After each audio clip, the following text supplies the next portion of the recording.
All right, so what we've done so far is we went around, marked all the irrigation heads, we aerated the entire yard, even this backyard that I'm standing in.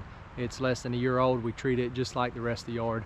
Went ahead and aerated it. I'm gonna go back and check all my irrigation heads, make sure I didn't hit any, fixing them if I did.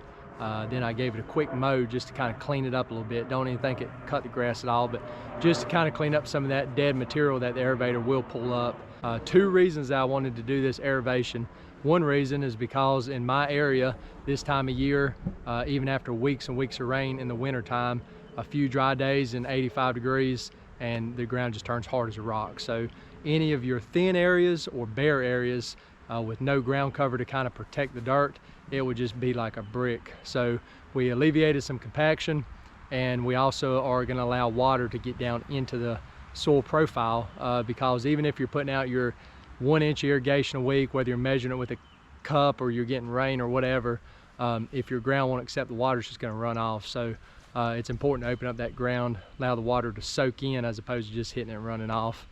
And then we also are going to be putting out some granular fertilizer today, some soil amendment. I'm low in phosphorus, so we're going to be adding that to the front yard and then up towards the road. This backyard, the soil test actually came back good on phosphorus, so we're going to leave it alone. So anytime I put out any kind of granular fertilizer, I like to open up the ground with the aerator. You could core plug it, you can aerate it, you can use a spike plug or just whatever. It just helps the fertilizer get down into the root zone just a little bit quicker.